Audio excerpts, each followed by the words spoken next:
தாய் உள்ளம் கொண்ட இயல்பான அன்பான பாசமான குணம் கொண்ட கடகராசி நேயர்களே, இந்த 2025 உங்களுடைய வாழ்க்கையில் ஏற்படுகின்ற மாற்றங்கள் என்ன? 3 கிரகங்கள் பயிற்சின்னு சொல்லிக்கிட்டே இருக்காங்க. அப்போ அந்த 3 கிரகங்களின் பயிற்சி மூலமாக ஒரு பதட்டமான சூழ்நிலை உங்களுக்கு வந்துருமா, அல்லது குழப்பமான சூழ்நிலை ஏற்பட்டுருமாங்கிற தயக்கத்தோடு நீங்கள் இருந்தீங்கன்னா கட்டாயமாக அந்த தயக்கத்தை மறந்துடுங்க. இந்த 2025 உங்களுக்கு மிகப்பெரிய ஒரு மாற்றத்தையும், வேலையே இல்லைன்னு சொல்லி வருத்தப்படுறவங்களுக்கு வேலையில் ஒரு மிகப்பெரிய எழுச்சியும் கொடுக்கக்கூடிய ஒரு அற்புதமான காலகட்டமாக இருக்க போகுதுங்க. நீங்கள் எப்பவுமே பார்த்தீங்கன்னா அப்படியே ஒரு ரியலாகவே மற்றவங்க மேலே அக்கறை வச்சுக்கிட்டே இருந்து உங்களுடைய வேலையை ஃபுல்லாக நீங்கள் மறந்துடுவீங்க. என்னடா அப்படியே ஒரு இதாக சொல்கிறாங்களே அப்படின்னு நினைக்கிங்கன்னா நீங்கள் அப்படித்தான். அப்படியே ஒவ்வொரு விஷயமாக ஒருத்தவங்க கூட பழக ஆரம்பிச்சிங்கன்னா அப்படியே அவங்க பேசுகிறதெல்லாம் பிடிச்சிக்கிட்டே வரும். கொஞ்சம் கொஞ்சமாக உங்களுக்கு பிடிக்க ஆரம்பிக்கும். அது டோட்டலாகவே உங்களுக்கு பிடிச்சிருச்சுன்னா அவங்க தான் உங்களுடைய வாழ்க்கையில் ஒரு மிகப்பெரிய பொக்கிஷம், அவங்க தான் உங்களுடைய எதிர்காலம்னு சொல்லி நீங்கள் நம்ப ஆரம்பிச்சிருவீங்க. ஸோ அப்படி நம்பினோடனே சில நபர்கள் பார்த்திங்கன்னா நமக்கு ஒரு ஆள் கிடச்சிருச்சு, இவங்களை வச்சு நம்ம பொருளாதார ரீதியாகவோ இல்லை நமக்கு தேவையான விஷயங்களையோ நிவர்த்தி பண்ணிக்கிறோம் அப்படின்னு சொல்லி உங்களை மிஸ்யூஸ் பண்ணிடுவாங்க.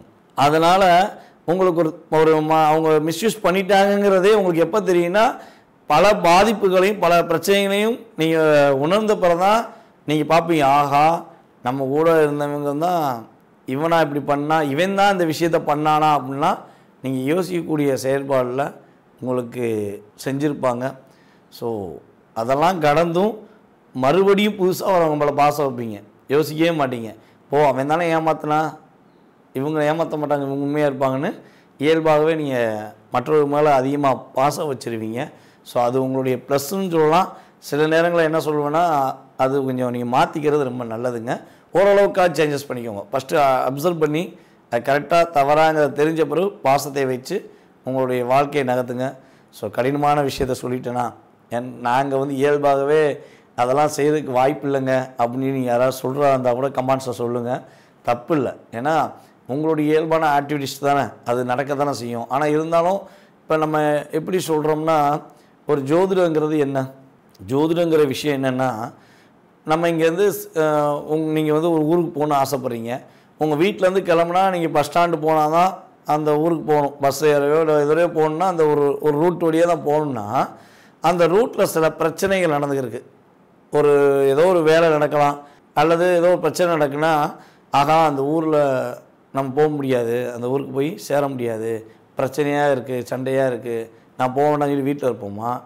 இல்லை ஒரு வேலை நடந்துருக்கு, இந்த பாதை போக முடியாதுல்ல, அதனால் நம்ம இன்னொரு நாள் போவோம் சொல்லி தள்ளி போடுவோமா? இல்லைன்னா அந்த பாதை பிரச்சனை தானே, வேறு பாதையை நோக்கி போகலாமா, வேறு பாதை என்ன ரூட் இருக்குதுன்னு பார்ப்போம்ல. ஸோ அதே மாதிரி தான் உங்களுடைய இயல்பான குணம் அதுதான்.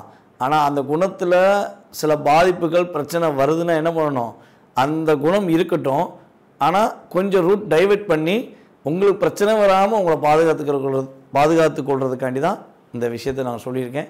ஸோ எது நினச்சிக்கிறாதீங்க, ஓகேவா? ஸோ கடந்த காலங்களில் பார்த்தீங்கன்னா 2023.+24 கிட்டத்தட்ட இந்த 1.5 வருஷம் தான் ரொம்ப கஷ்டம் உங்களுக்கு.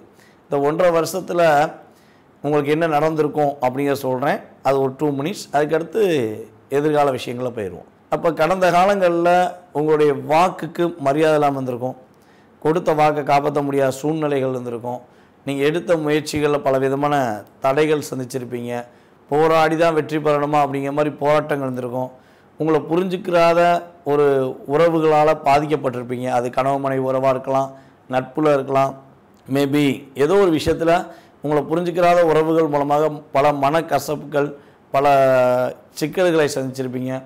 உங்கள் குடும்ப விஷயத்தை வெளியே சொல்லவே நீங்கள் விரும்ப மாட்டீங்க. ஆனால் உங்கள் குடும்ப விஷயத்தை வேற ஒருத்தன் உட்காந்து பஞ்சாயத்து பண்ணியிருப்பாங்க.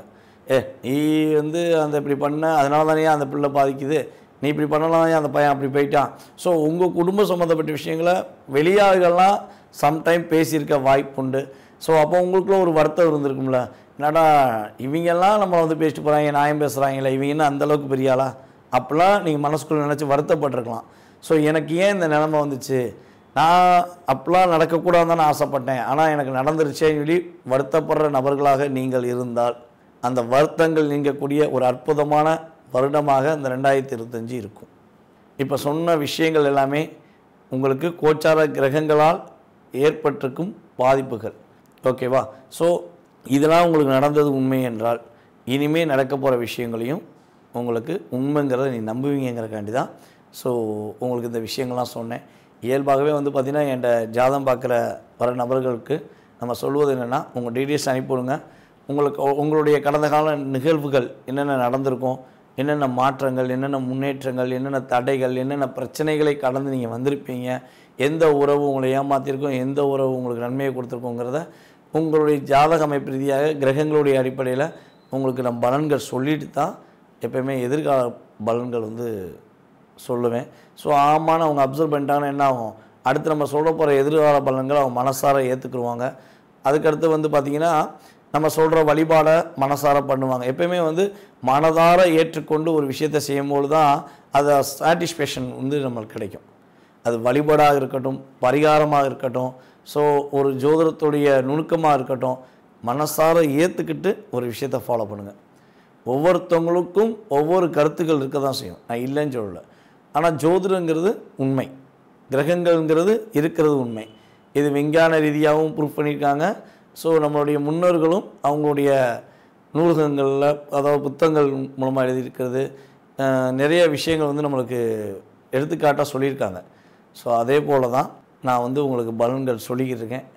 அப்படி பார்க்கும்போது இந்த 2025 பலன்கள் அப்படின்னு சொல்லி பார்த்தீங்கன்னா, இந்த கடகராசி அன்பர்களுக்கு வேலையில் மிகப்பெரிய ஒரு மாற்றம் உறுதியாக உண்டு.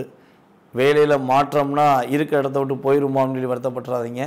உங்களுக்கு ப்ரமோஷன் அதிகரிப்பதற்கான வாய்ப்பு உண்டு, அல்லது வெளியூரில் போய் வெளிநாடுகளில் போய் நீ வேலையை பார்ப்பதற்கான வாய்ப்பு உண்டு. அதன் மூலமாக பொருளாதார தடை விலகுவதற்கான ஒரு அற்புதமான காலகட்டம். அதே போல் கணவன் மனைவி ஒற்றுமையில் உள்ள சில சிக்கல்கள், சில பிரச்சனையை சந்திச்சு வந்தீங்க பார்த்தீங்களா, என்னுடைய கணவன் புரிஞ்சுக்கவே மாட்டேங்காரு, மனைவி புரிஞ்சுக்கிற மாட்டேங்கான்னு சொல்லி கடகராசிக்காரங்க சில ஃபீலிங் பண்ணியிருப்பீங்க பார்த்தீங்களா. ஸோ அந்த நிலையிலேருந்து ஒரு மாற்றம் கிடைக்க போகுது. உறுதியாக உங்களுடைய கணவன் மனைவி ஒற்றுமையில் ஒரு பெரிய பாண்டிங் ஏற்படும். அப்படியே புரிதலுடனுமே பலபடியும் நீங்கள் மகிழ்ச்சியாக சந்திக்கக்கூடிய, மகிழ்ச்சிகரமான செயல்பாடுகளை சந்திக்கக்கூடிய ஒரு வாய்ப்பாக இருக்கும்.